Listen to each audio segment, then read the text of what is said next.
Yeah. It's just, it's all chaos. It's just managing the chaos is kind of the... It's kind of the plan, right? Guys, welcome to Tuesday at 7. Oh, yeah, so this is donating Tuesday at 7 cup. Nice. Love it. But thank you for joining us. It is July 2020, in case you're watching the future and looking back. We're kind of in the middle of a pandemic, and it's kind of a weird time, but we're... Weird to say the least. Yeah. The weirdest time that I ever remember. Yeah. It sure is. And we're glad because we're still pressing the button and interviewing and talking to people through this whole thing, and we're glad that Paul joined us today. If you watched last week, we interviewed Jeremy Cottrell. He's musician, music maker, Viking. He does a little bit of everything. A literal Viking, as I've heard. Yeah. And there was a good number of views. But anyways, one of his dark recording projects, it wasn't his hillbilly music, but a dark recording project that little dude want to say hi. Genius Okay, so we're going to go ahead and give away t-shirt. This is a sample CD from some time ago. I know it's kind of old school, but he signed it, so we're giving it away. And Beth, if you would, I'm going to have you... Hang on 1 second, because I'm sharing... Oh, you're sharing it out? Groups like I'm supposed to. Good. Yeah, I know that process. Yeah. And, okay. I like the hand reaching over the camera to choose the winner. I like it. Flo Gephardt. Flo, congratulations. We will, actually, Flo is close enough to us where we're going to drop off both the shirt and the CD. And thank you for sharing. But there's going to be a giveaway, and we're gonna talk about that giveaway in a bit because there's a story behind it, and it's a fun one. Yeah. But for everybody who shares the interview this week, next week we'll draw a name. Yeah. And give away your signed thing, and Yeah. we're gonna announce that. So we're not gonna tell you right now, but we're gonna announce it at some point. It'll blow your mind. It'll blow your mind, and it's a piece of Art. Functional art. arts. You could. Yeah. There's so many uses for it. It's kind of lose track. It gets all jumbled. But yeah, no, it's a great thing. It's a great giveaway. Yeah. And but for those of you who are joining, if you haven't seen the advertisements, we're talking with Paul Schultz. He's a Clevelander, just like we are, Greater Cleveland, and he's joining us today. And we're going to talk about his creative journey. And you probably have seen his videos. I saw your videos, got pushed to me, friends shared them. Yeah. Long before we ever connected, and I've been sharing that along, but. I always start off the interview with just a random question. Okay. And this one is kind of random, but those who know your videos probably understand it. Yeah. So if you have to pick one of the three, you can give an explanation or just give random choice. Okay. Pick one of the three. Would that be KFC? KFC. Okay. Popeyes? Popeyes. Okay. Chick-fil-A. You can pick. I mean, okay, so I really liked Popeyes for a long time, but they have pissed me off to limits. They've pissed me off to like a place that I didn't think I could go. Every time I go to Popeyes, I sit in the line for like 2.5 hours, and then their attitude is so mean that it makes me never want to eat there again. So I'm gonna go to Chick-fil-A. They're a little dicey. But I'll go to Chick-fil-A because they're solid every time. KFC, I mean, they're falling off. Falling off. So Chick-fil-A I have to do because I like their chicken sandwich. It's classic. I don't have to wait in line. The employees make me feel like I'm the best person in the world. So I'll go with there. You go Chick-fil-A. Yeah. And those of you who watch your videos, we see the Colonel. Yeah. We see the Chick-fil-A cows. Yep. We see all those things in there. So we just did a Popeyes video actually. Oh. Yeah, we did a video that was Jake is my partner in Taco Truck, He was trying the Popeyes chicken sandwich, and he was showing how it changed his life. And because there was a lot of hype around that sandwich, and actually ever since it came out, the line actually has gotten worse. So the sandwich is a curse on my life, to be honest with you. But to Jake, he enjoyed it very much. So I don't know. But yeah. Maybe DoorDash Popeyes, right? Yeah. Oh, actually, it's funny because I did DoorDash on the side for a while, and as a DoorDash driver, I stopped getting Popeyes. I would no longer go to Popeyes because the employees make me wait an hour to do it, and then you just lose money. So I was just like, not doing it. Well, thank you for responding to that random question. Yeah, of course. It's a fun one for me. Anyway, thank you guys for joining us. We're talking with Paul Schultz of Taco Truck. Take me back to early years, whatever that means to you, right? Yeah. When you found yourself maybe gravitating towards creative stuff, whatever that was, drawing, painting, acting, filmmaking, whatever. So it started in high school. Because when I was young, I was more, I was like a nerd, and then I got into sports, but high school was sort of where I met my core friend group that our personalities clicked, and we can kind of express ourselves. There's Mike Klum I met in high school, who's also part of Taco Truck. There's 3 of us as part of Taco Truck. But anyways, in high school, we actually started rapping. We started rapping just for fun, just rapping, and I would rap and create rap songs, and they were completely random and stupid, very stupid. I would never put them out today. No chance. But they were just high, and we realized people's reactions from them, and people really enjoyed them, and I loved making it. I loved writing, and writing is probably like one of my favorite, actually rapping is probably one of my favorite things to do, which I do in a lot of the Taco Truck videos. But yeah, I started rapping and seeing people's reactions to it, and then realizing, I could actually just from my brain put something on paper, rap it, and people will love it. So that was it. I guess motivation snowballed from there because I was like, okay, well, I can create something impactful. Yeah. So I just kept doing that, and from there on, we tried a lot of different things to I guess, come to where we're at now with Taco Truck. We've had other projects. But yeah, it started in high school with rap, for sure. With rap, and were you recording audio? Did you go, were you doing... How's that happening? Were you doing it live? Were you getting into rap battles? It started off just freestyling. Okay. So we would just be like freestyling in school, annoying everyone around us, just like rapping, having rap battles, doing different things. And then we started to record the stuff. We bought a little microphone, and we had a little MacBook, and we put them, we just started recording our raps. Audio quality, terrible, awful, terrible mixing.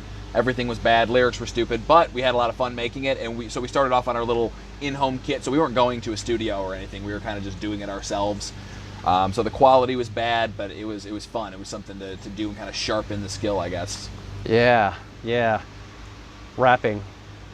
Guys, is anybody here in that lawnmower? Because we'll go to the front porch if it is. What do you think, Beth? Well, you've got the mics on, so Yeah, I'll keep an eye out. Yeah, let us know if there's too much background noise or if the mics are good. Yeah, we'll move. We'll move to the front. Yeah, the front porch. Maybe usually lavs kind of are solid for this. Yeah, but yeah. You never know. We just want you to get the full suburban. Yeah, exactly. Someone mowing their lawn, some dad. We made a lot of videos about dad bods. I'm sure that guy has a dad bod. He's doing it. There you go. I wore my whoa. dad bod shirt. Yeah. I didn't. That was subliminal. I didn't actually take time to read that. I didn't even look at it. Our oldest daughter bought that for him, and our youngest daughter is horrified every time he wears it. I love it. Yeah. For those who are joining in, we're gonna, this is interactive as well, and so we're gonna take some questions too. So if you kind of load them up, we'll stop and we'll take questions every once in a while. High school, rapping, and your team has how many people in? I'm Taco Truck, 3 people. Okay. One is sort of behind the scenes. He owns a video production company. He was my best friend in high school, Mike Klum. He kind of sees he is more of a big picture guy. So we come to him with ideas, and we talk about strategy for we want to make this video. Is it worth putting our time into this video? He's just like a help, and he helps out with, he also invests he invested the initial money into it to get it going, and then he invests more money into it, which is very helpful. But the people who create the ideas and work on and put them out and act in the videos, it's just Jake and I. So Gotcha. 3 people total: Mike Klum, Jake Barkus, and Paul Schultz. Jake and I are the ones who are more on the ground, making the ideas, making the content, writing it, and acting in it. So 3 total. 3 total.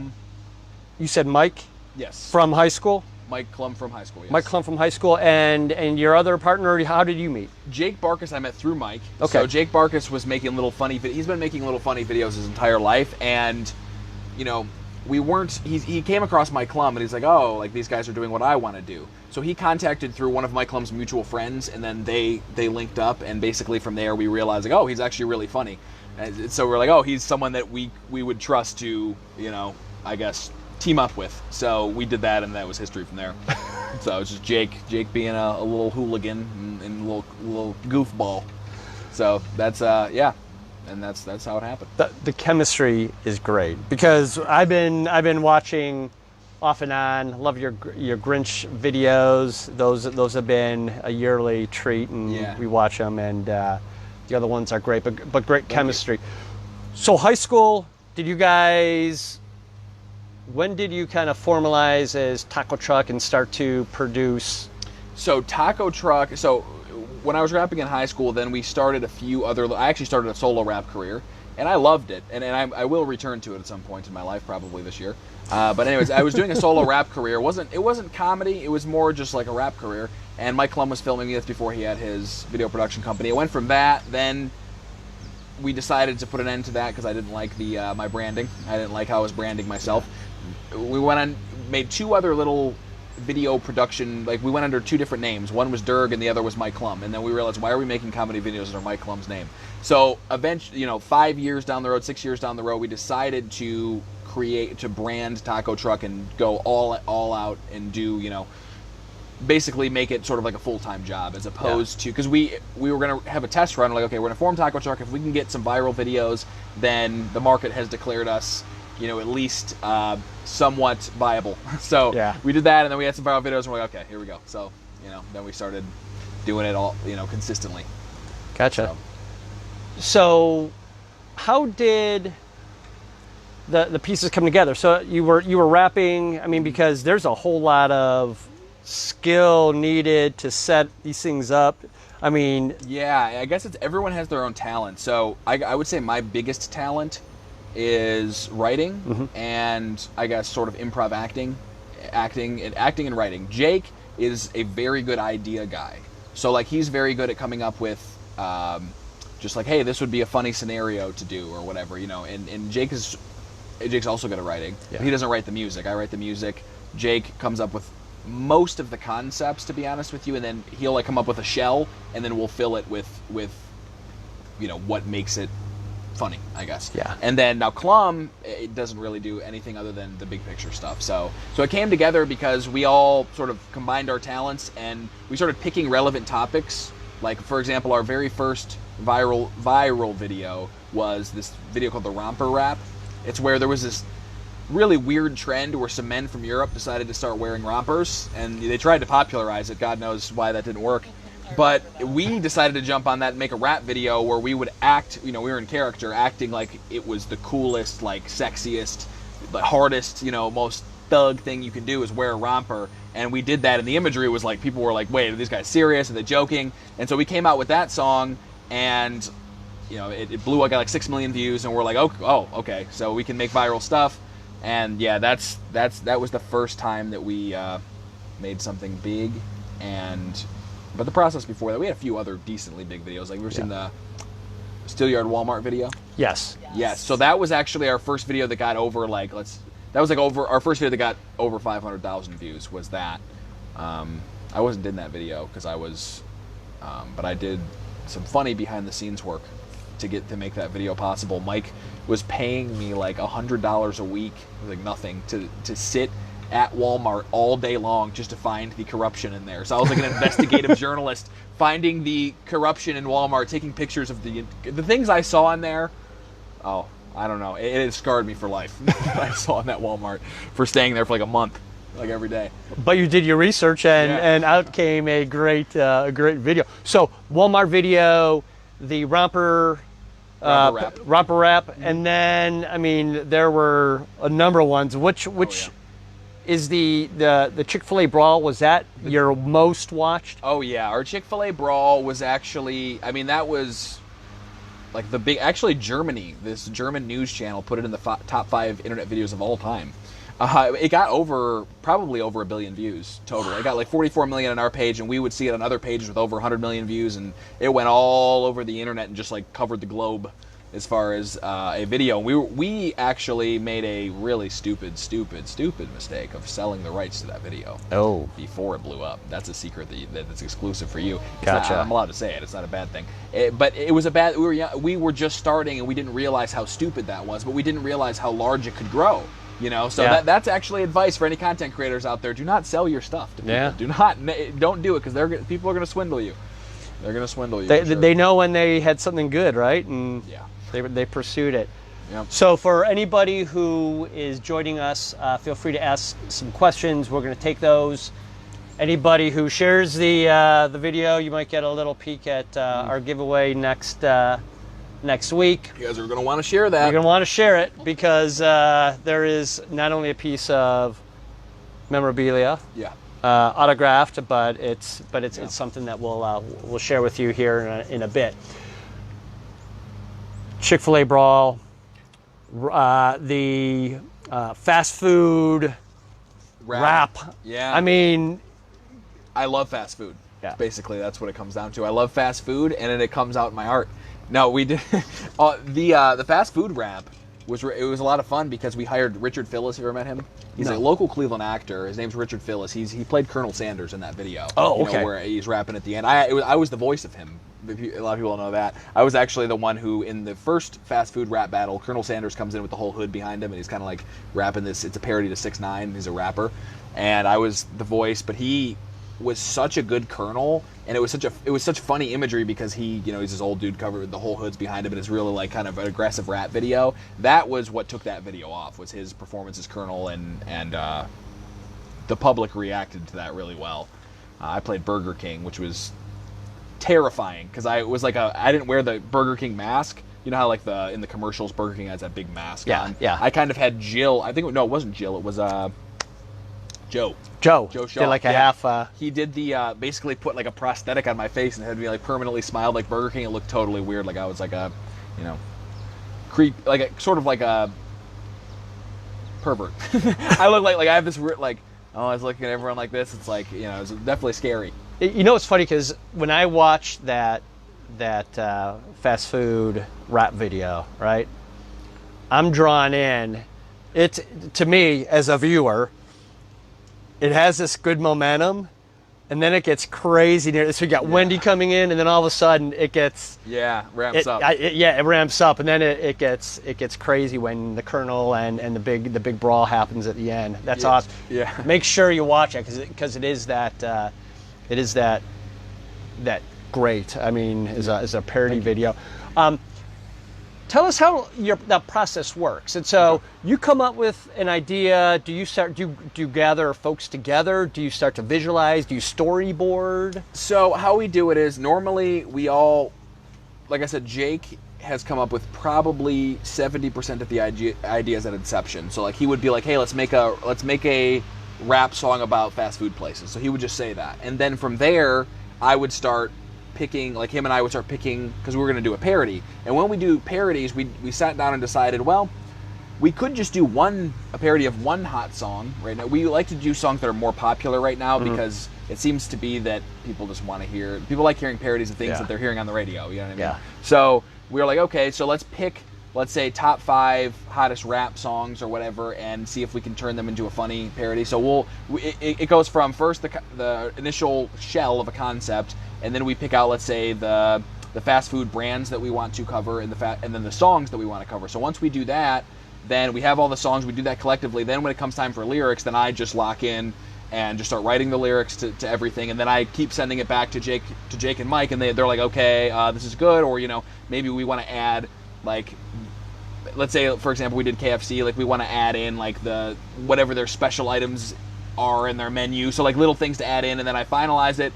And then once that is finalized, it's just between me, Mike, and Jake, then we'll contact our friend Nate in Akron, and he owns a studio, and then we will schedule a time with him and just head to the studio, record all the audio for it, and after we get the audio, then we start visualizing. Jake actually handles most of the, I'd say, storyboarding. Yeah. He storyboards some things he doesn't, some things he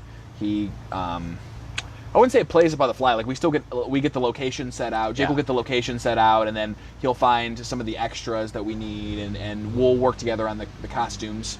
We had to buy a bunch of costumes from Amazon and different things like that.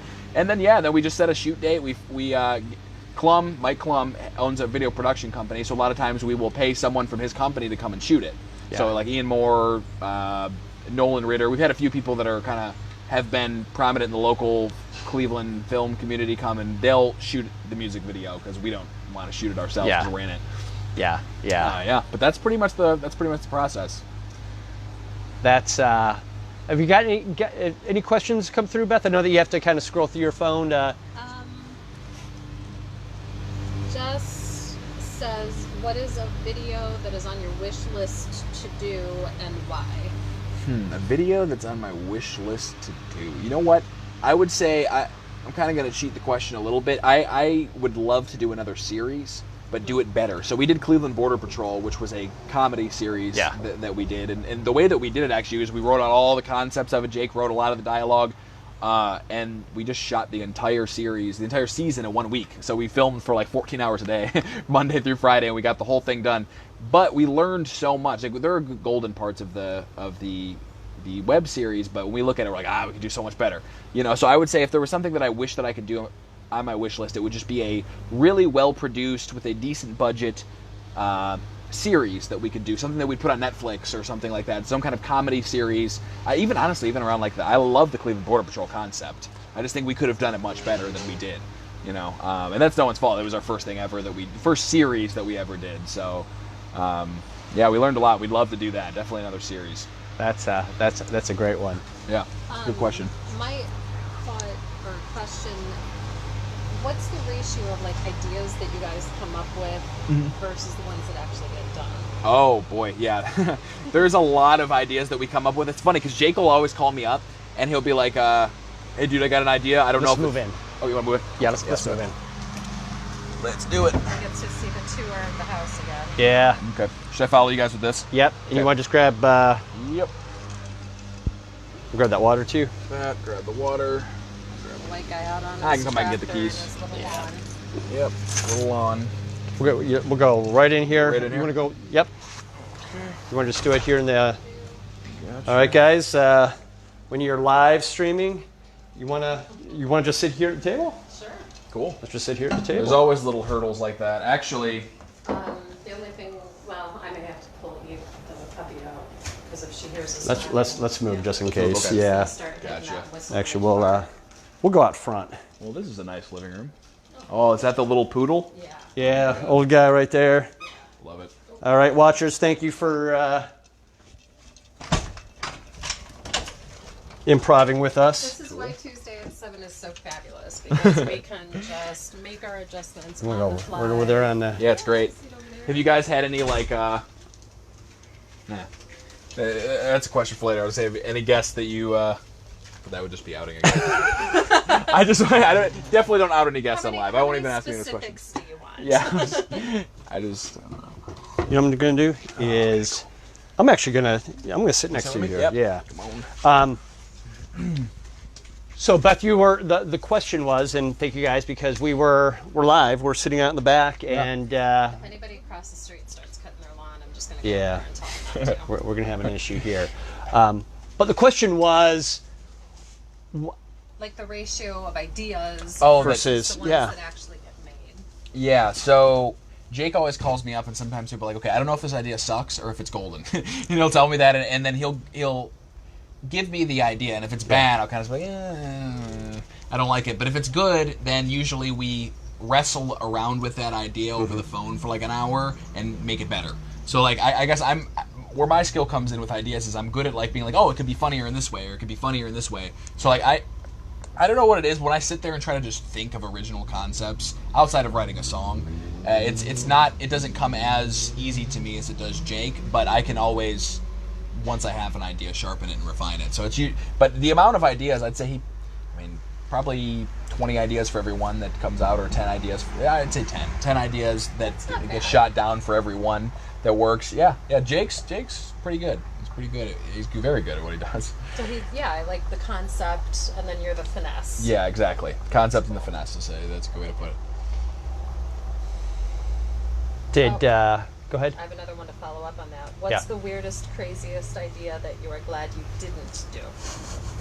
And I'm sure there's quite a few of them. We'll give the there are some that I'll just never even say, but let me think. There definitely has to.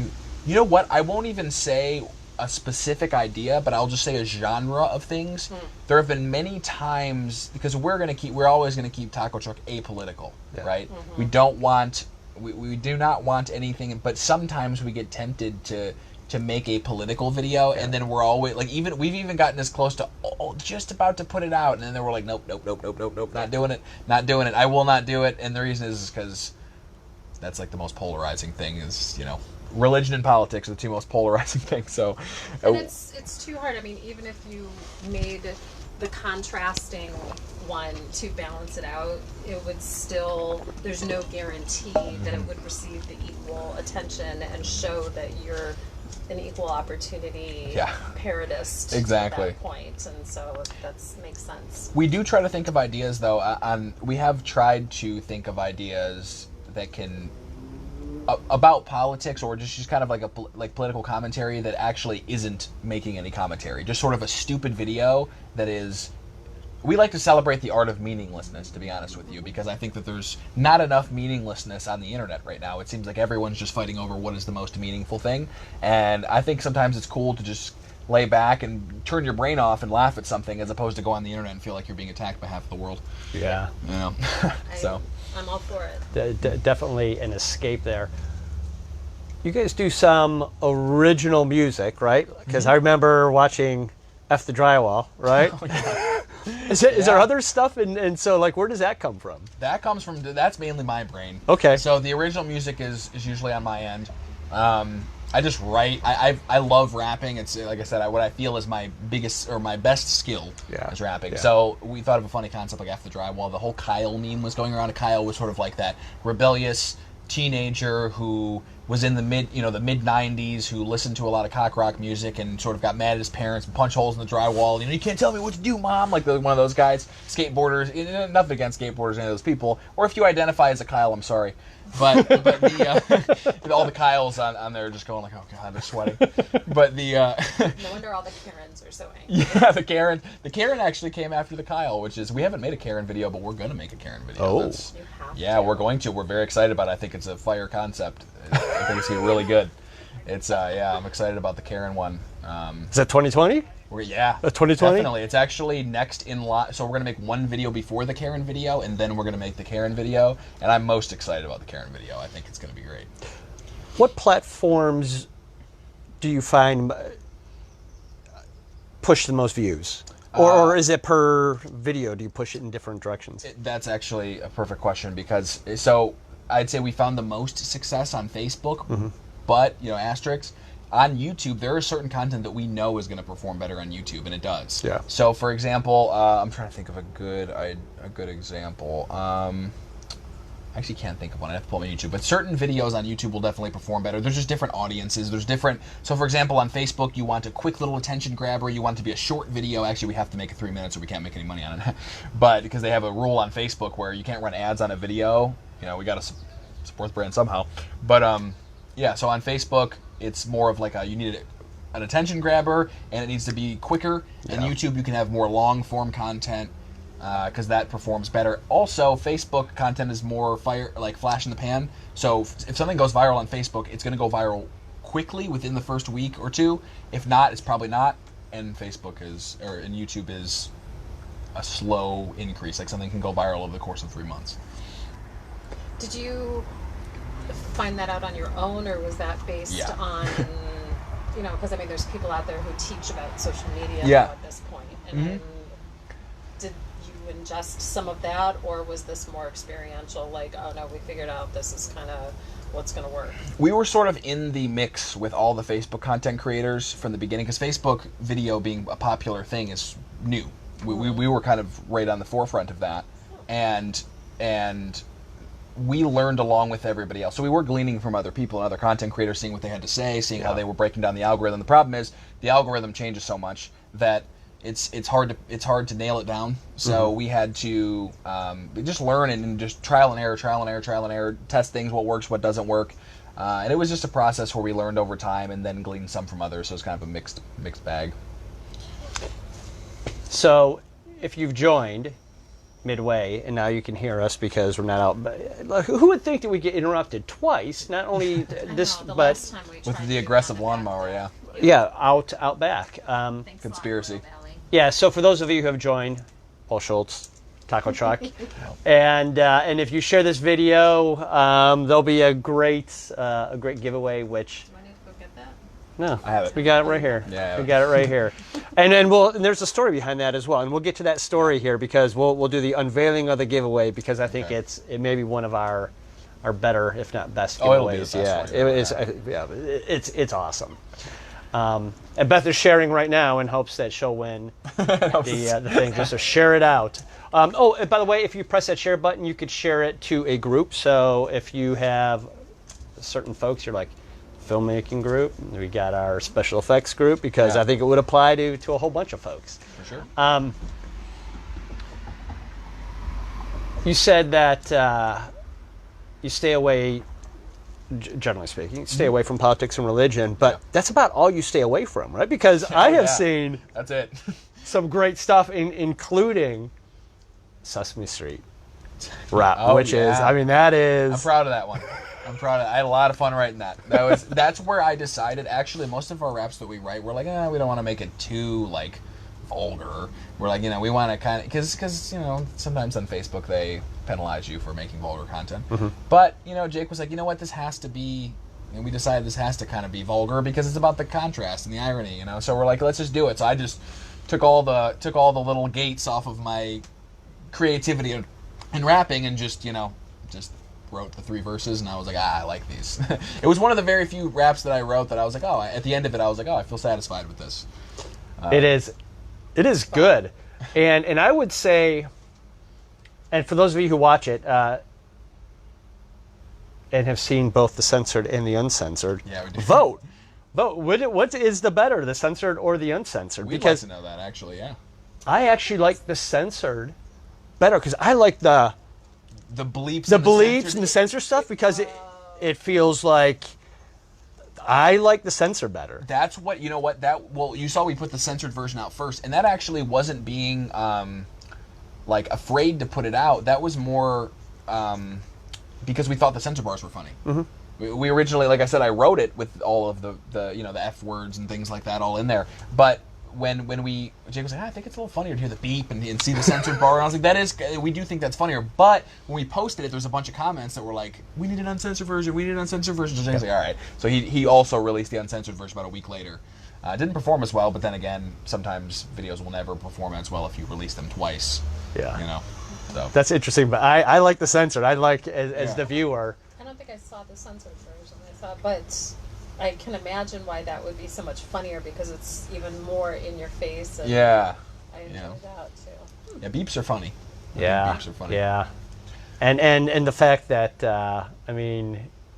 you had Cookie Monster. Yeah, I did the voice of Cookie Monster for that one. Yeah. Oh. I didn't know how to do it at all. When Jake was like, "Hey, can you do the voice of Cookie Monster?" I was trying to practice the voice, and actually, I couldn't even replicate it right now if you asked me to. The only way I can do voices is if I just take a YouTube video of the voice and just stick it to my ear and listen to it a bunch and keep doing it as I'm hearing it, and then eventually I'll be able to get the voice. And I practiced the voice probably 2 days before, so much, and then I got it, and it was acceptable. We did lower my voice a little bit because I don't have that deep of a voice.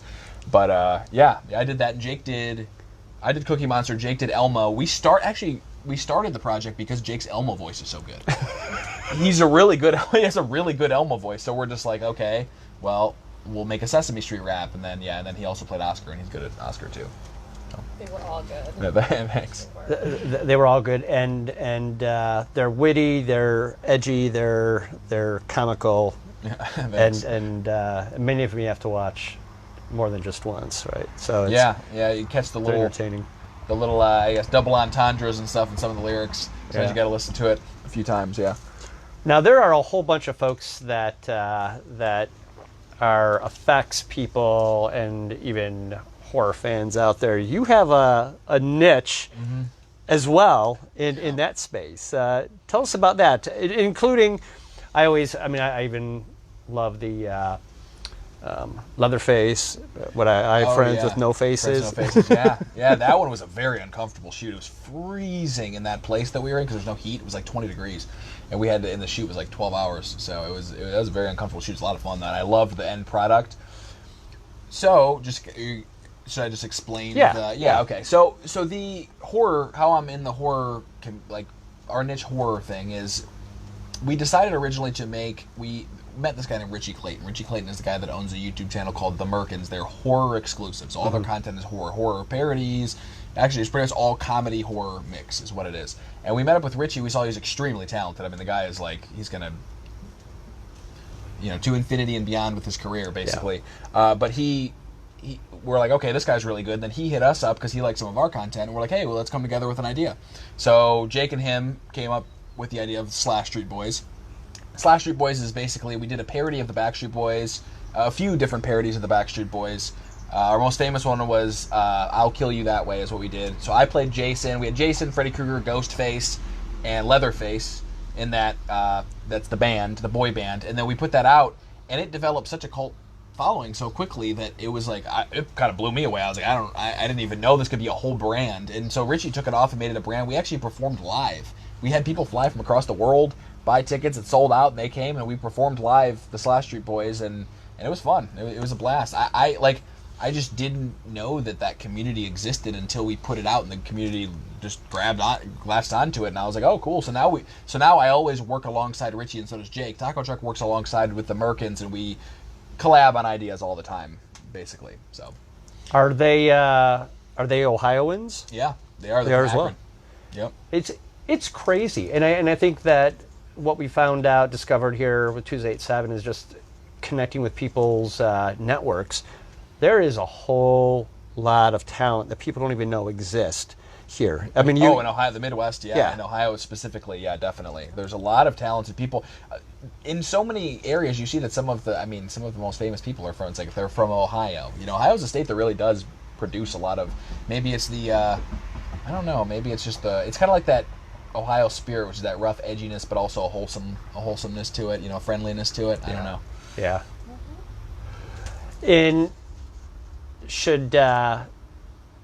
Should we reveal the giveaway? And you want to tell us the story? Tell us the story before the reveal. Yeah, sure. So if you share, we're gonna put your name in the drawing. Next week we're gonna draw out, and the winner will tell us the story. And so I do play Jason on the Merkins. I play Jason, and Richie Clayton, the guy who owns the Merkins, he is so specific about let's say we're making a parody of Rocky, right? And he wants to recreate the Rocky montage, the famous Rocky montage. He will want it shot for shot, everything I'm wearing to be what Rocky wore. Everything is lined. Like, he's so specific with the detail.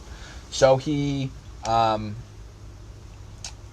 gave me a pair of underwear that I wear every time I play Jason, and I wore for the Rocky shoot as well. And I usually don't wear tighty whities, but I think they have magical powers, to be honest with you. I think it was sort of like my soul found the missing piece with the tighty whities specifically, because the videos had tremendous success. So I'm like, okay, maybe this is what I was looking for my whole life. Mm-hmm. And I've only wore one pair of tighty whities for all of these shoots, and that's not a lie. It's been one pair, the blessed magic pair of tighty whities. And honestly, I might break down and bawl my eyes out when we give it away. But it's okay because someone else needs them, and that segues into what, is it okay? Yeah, the giveaway. This pair of tighty whities has been on me for every single, pretty much every single Slash Street Boy shoot or Merkin shoot where I play Jason.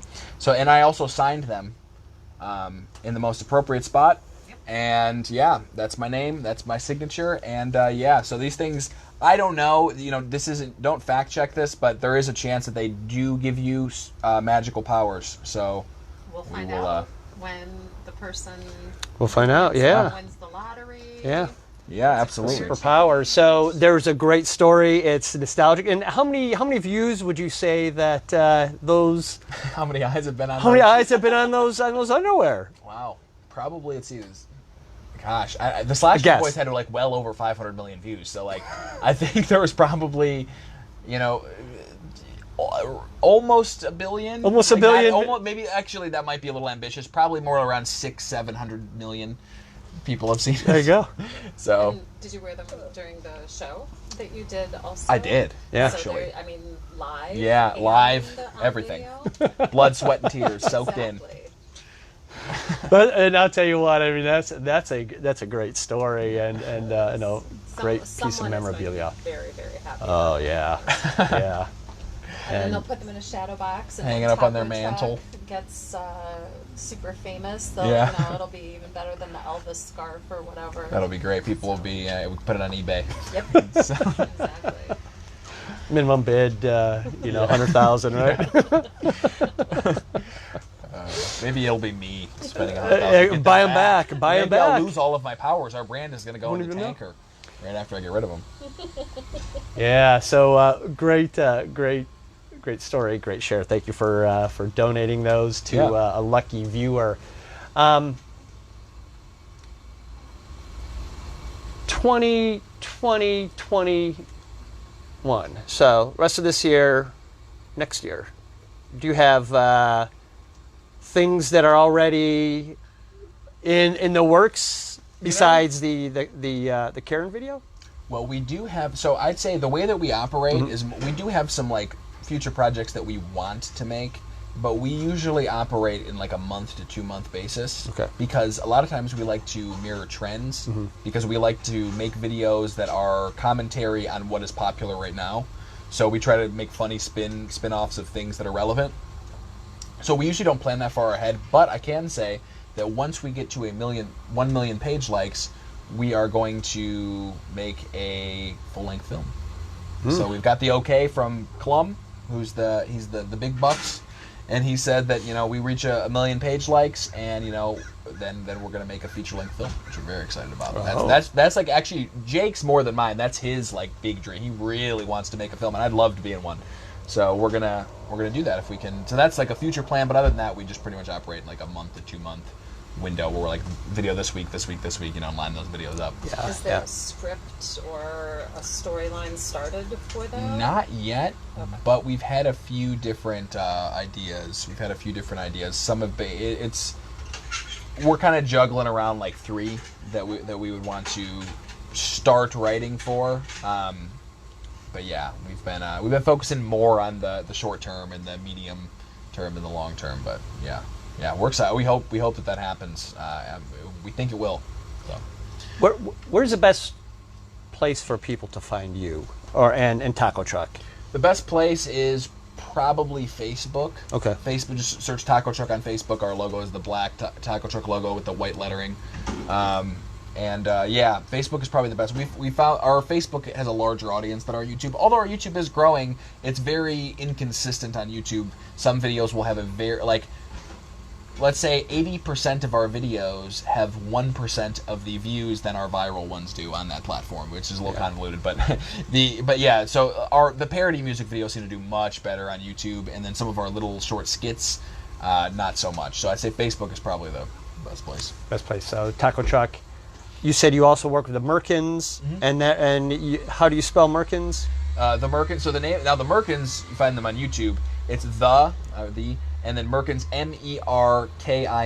The Merkins, 2 words on YouTube. So we can, there's gonna be people out here gonna want to check out both channels For sure. And then at some point, this will be uploaded to YouTube also. So as you have people who want to check out your interview, they can go to Tuesday at 7 on Facebook, and then also Tuesday at 7 on YouTube also. So that's awesome. share Definitely. that, and that everybody can access your interview that was, interrupted in suburbia by lawn cutting and a guy garbage picking across the street. Yeah, sounds like just a day in the suburban life. There you go. There you go. As we're here to celebrate it too. Yeah. Can you see if to check on any questions? If there's any last questions, let us know.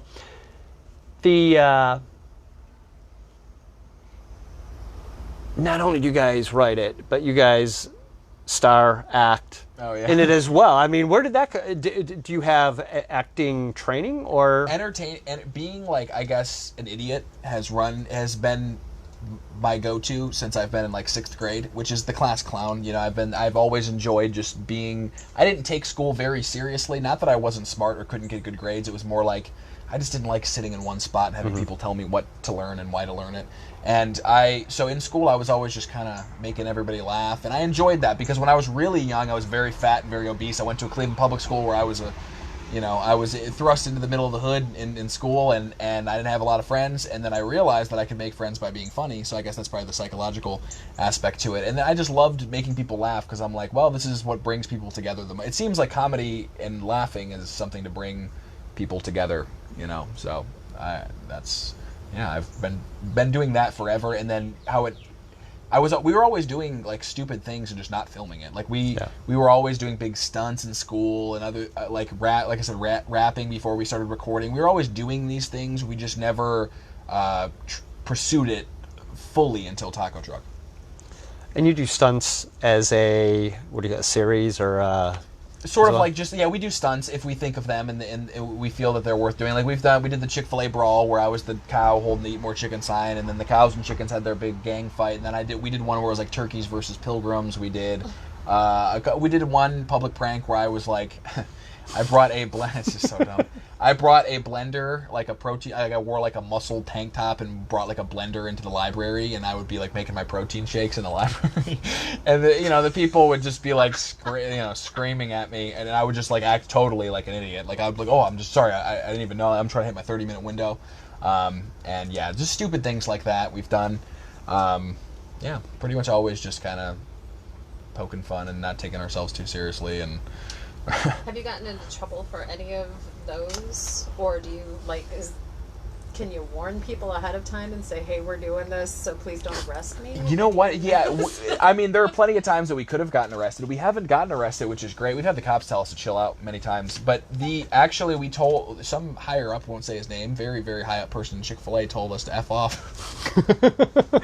Because we tried to approach it with the video. We're like, yo, this video is getting like 100 times the viewership that your national commercial is getting. Why don't you guys allow us to, help you out with marketing a little bit, because we're doing, like, the video is doing well, and they were basically like, no, this does not represent our brand. I don't know, it's violent, I guess, cows and shit. It's like, I don't know. I'm not going to get into the details of why I think that's dumb, but I understand it. It's not totally unreasonable, but yeah. Maybe when those upper folks from Chick-fil-A hear the interview and hear that you chose Chick-fil-A over Popeyes and KFC. Exactly. They should be like, oh, wow, that's great. Yeah. I mean, literally, I could have went and did it. I could have got Popeyes the publicity. I actually would like to see, I'm not even kidding, I wish that I could see somehow a graph of, like, when the video went viral I wonder if it impacted their sales at all. I'm actually really curious about it, because I feel like it had to have in some way. Maybe I'm just being too... all I know is when we go to Chick-fil-A, there's 2 lines always. Yeah. and we like that chicken. Yeah. Thank you so much for sharing your story. Beth, has there been any last questions that have come in? If you are watching this recording, not watching it live, you're watching it later, feel free to ask a question. We'll see if we can't get to those. If you share it, you want to show if you share it next week. The magic tidy whities. Yeah, we got the magical, some say, magical tidy whities. Some reputable people, very reputable people, talk about their claims to their magical powers. Also, I got to show the signature. They're legit. So they're legit. They're real. The story leading up to them was very real as well. So if that's your thing, which it should be, then this is going to be a blessing to your life. Yeah, then share it along and cross your fingers in hopes that we draw your name next week. Yeah. There weren't any more questions. Jill Bergner says hello. Hello, Jill. She had to turn in late, but she's going to watch the rest of the interview later, and she says you guys are amazing. Awesome. Yeah, Jill's amazing. She's great at what she does. She's a great person. Is there Grinch coming up? Yeah, we will be doing the Grinch again for sure. Yeah, and Jill will, as long as she's cool with it, then Jill will be the one that we hire for sure. I'll tell you what. She's fabulous. Yep. I can't wait to see that Grinch video drop. Yeah. Last couple of years, I've been watching it. Thank you, Paul, for sharing your journey, your story with us, for donating a piece of memorabilia. Thank you, Beth, for following us through the house to escape the noise here in suburbia. And thank you guys for joining us this week. Next week. Oh, yeah. JP Hahn. That's right. Stuntman. Yay. Ooh, Stuntman, cool. as well as he was in Clown Town, I believe, and he's always on the move doing movie stunt work. That's and so I had to reschedule him a couple times. So Yeah. This is exciting. So next week, when we give those away, you'll see your name hopefully drawn with our JP Hahn. Stuntman extraordinaire, our interview with him. Guys, thanks for joining us, and we'll catch you here soon.